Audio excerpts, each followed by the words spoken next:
I thought missing my dad's funeral was the worst-case scenario. I was wrong. Long drives have a hypnotic effect on you, the passing broken white lines like a swaying pocket watch from some shady hypnotist telling you to sleep. Not to mention with the thoughts of your father's body mangled in a hospital bed flashing in and out of your mind, it's safe to say the 15-hour drive from Stony Rapids to Regina felt like years. On my first day driving, around 8 p.m., I had been on the road for 7 straight hours, only stopping once to pee and fill up on gas and snacks. I honestly was not in a good state to drive. Almost no sleep and intermittent periods of intense pain and anxiety that the flat Saskatchewan landscape turned into green oil paintings through my welling tears. Safe to say, when I thought I heard a whisper over the radio, I brushed it off immediately as just me hearing things through my delirium. Just 30 kilometers from my hotel, I heard it again. This time I could almost make out a single word. Fault. I quickly look around me, going 110. I do my best to look behind me and all over the car the best I can without swerving into a ditch. Once again, I chalk it up to my exhausted mind, playing tricks on me while in the isolation of my car on a dead road near the middle of the night. But I decided to drive the rest of the way in without any radio, just in case. Just 2 kilometers outside of the town of La Ronge, where I booked my hotel, I heard it again. "It's not your fault," I heard in a whisper, so quiet that even without the radio, I almost missed it. I immediately jerked my head to my back seat, and through the darkness, I swear I saw something just fall behind my back seats and into my trunk. I could not make out any sort of figure, but the worst part was the noise. The sound I heard when it jumped in the back was like the scurry of 1,000 rats, as if whatever this thing was had hundreds of legs on all sides of its body, moving in unison to stay out of my sight. I immediately pulled over and got out, the cold wind of the night shocking my system as I disrupted my warm hideaway provided by the car's heater. Call me crazy, call me a pussy, I don't care. I'm exhausted and mentally shot, so if I'm not just imagining things, I want absolutely nothing to do with whatever the hell that was. I'm only a couple kilometers away from my hotel. I'll just walk, go get some rest, and come back to my car when I have a clearer head in the morning. So I quickly grab all my valuables out of the front seats, lock the doors, and write down the location of my car and start walking. I get about half a kilometer down the road when I look back, and my car is the same distance behind me as it was when I left. Not like I'm in the same spot I did move up the road, but it's like my car was tied to me with some imaginary string, keeping it at the same distance. The engine was not on. I had the keys in my pocket. The doors were locked. It's strange what your mind remembers in moments of terror. I remember looking both ways down the road, as if to confirm I wasn't the only one seeing this. I was. This isn't my imagination playing tricks on me anymore. This isn't explainable. No one else is on the road at this time, and I am all alone with a possessed Chevy Equinox. I stood there for what might have been minutes just looking at my vehicle, not moving, not started, just sitting there staring back at me, waiting to start walking like a dog looking at its owner before going on a walk. Finally, I see headlights in the distance, heading towards me. I'm snapped back into reality, and without conscious thought, I put my hands up to try and wave down the passing truck. Not surprisingly, a guy flailing his arms around at you on the highway at 1 a.m. isn't exactly a situation most people would feel hospitable in. He just drove by. That didn't overly shock me, but what made my bones tense in fear was what I saw in my car as he drove past. In my back seat, the headlights flashed the silhouette of a massive black mass of fleshy tendrils sloshing around like a puddle of sentient intestines. After about 10 seconds of paralyzing fear, bugs buzzing past my face, with the light-passing truck still imprinting hot white dots in my eyes, I did the only thing my mind could think of. I ran. Never looking back, that thing could have my car. I don't care anymore.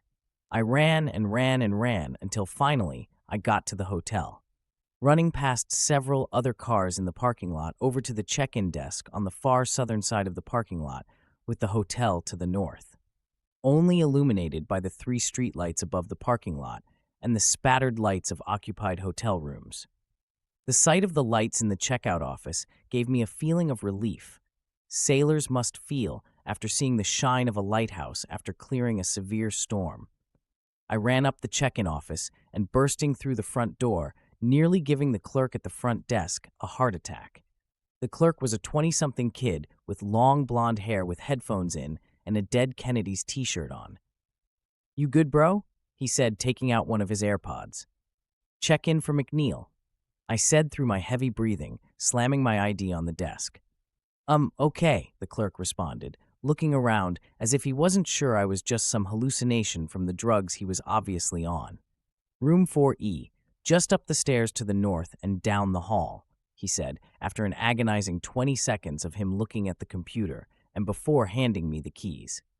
I grab the keys, and as I turn around and walk out to the stairs outside, I look out at the parking lot and see a white Chevy just sitting directly in the middle of the parking lot. There were a few other cars in the parking lot. I only saw it from the side, so I wasn't certain it was mine. I was exhausted. I could barely see straight. I had just ran for 20 minutes straight, and I had experienced something I couldn't even explain with a clear mind. I had no plan, but for whatever reason, I began to walk towards the car to check the license plate and confirm it was mine. It was. I walked up towards the side of the vehicle, and as I made my way to the back, I saw the whole thing shift side to side, as if whatever this thing was staring at me, following me completely by rotating its entire body to face me. I could see its jet black slimy tendrils illuminated by the streetlight further down the parking lot, slinking forever forward as if it had no end. Its disgusting form faces me like an unholy abomination that defies all logic, looking at me, destroying my concept of biology and reality just by existing. My mind became a blur. Everything that had happened to me over the last few days hit me all at once, like a runaway train. I was overcome with emotions, and my knees buckled. I was now on my knees in the middle of the parking lot, that thing looking over me as if I was bowing to its command. Just then, I was startled out of my trance by the front desk clerk suddenly appearing in front of me, giving me a look of concern with his headphones in his hand, though I could still hear the heavy metal instrumentals blaring through them. It seems my existential crisis in the parking lot looked like something he should probably deal with from his desk window. "Hey man, do you need me to call someone for you?" he said sincerely. I looked up at him and somehow felt a moment of comfort. This kid seemed genuinely concerned for me. Maybe he'll understand. Maybe if I explain to him what is happening, we can figure a way out of this situation together. Just as I had this thought and opened my mouth to speak, I noticed the door to my trunk behind him opened slightly. "Look, ow."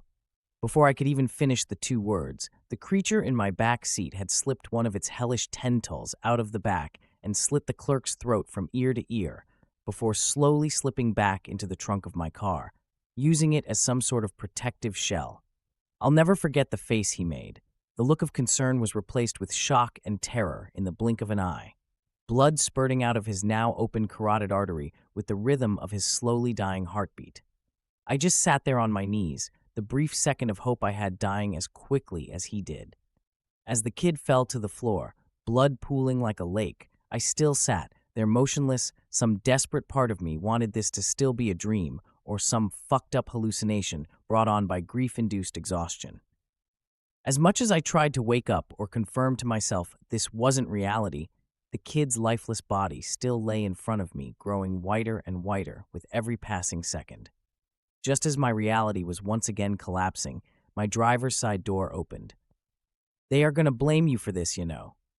A high-pitched voice whispered in my ear as if right behind me. "No, they won't. You did this, not me," I shouted back. As a result of my shouting, several of the occupants of the hotel rooms around me turned on their lights, some looking through the drapes at the commotion. "You think they'll believe you?" It responded, seemingly genuinely curious of my response. I didn't say anything. They wouldn't believe me. I looked around the parking lot. There were no cameras, several people watching now. All the police would see is a man going through mental anguish and a kid with his throat slit in the middle of nowhere. "Just drive to the police station. I'll be in the back seat. You can show them firsthand you're not crazy and you didn't do this," it whispered. I was now rocking back and forth in complete hysteria. I don't know if I was mentally shot or I had subconsciously completely given up at this point, but I began to consider it. Realistically, it was right. What options did I have? Either I could get in the car and probably be killed, or I could go to the police alone and try to explain myself and be disowned from my family and locked away in a mental institution or prison for the rest of my life. No matter what my life was over, I couldn't live with the guilt that I had inadvertently led this kid to a gruesome death. I had to tell someone I couldn't live this way. Either I come clean or I die, and both options seemed equally dreadful. So against all of my body screaming at me to stop, I got in my car. I almost felt a fraction of a second of comfort as I remembered the warmth on my heater still trapped inside. Once I sat down and closed the door, I felt a sort of stomach-dropping regret I can't even describe to this day. "It's not your fault," it whispered. "I know it's not. You killed him. You killed me," I responded in a low, aggressive but broken tone. "Let's go talk to the police. Let's figure this whole mess out," it said after some silence. I pulled out of the parking lot and headed to the police station on the other side of the town, a short 5-minute drive away. "You're special, you know. He gave me you. Of all people he could have chosen, he chose you," it said just a minute into the longest drive of my life. I didn't want to respond. Whatever the hell was happening was something beyond my understanding. But eventually I realized if I was going down, I might as well know why. "Who?" I responded. "Your father," it whispered. I slammed on the brakes and looked in the rearview mirror. Just in the moment it occurred to me how large this thing was. It tensed in fear like a child about to be scolded by their parents. Even in its tense state, it still took up the entirety of the back of my car. I couldn't see a sliver of my rear view window. Just the sight of it made my stomach turn in with dread. "Don't you ever talk about my father. He would never let you do this to me, you son of a bitch," I screamed through my tears that seemingly had no end. "Oh, I'm sorry. Your father did want to protect you. On his deathbed after the accident, he prayed for your protection. I just think he didn't realize who he was praying to," it responded. I slumped in my chair. What was left of my sanity was now gone. I looked out my driver's side window and into the inky black void that was my surroundings. Only light coming from my headlights and the street light a kilometer down the road.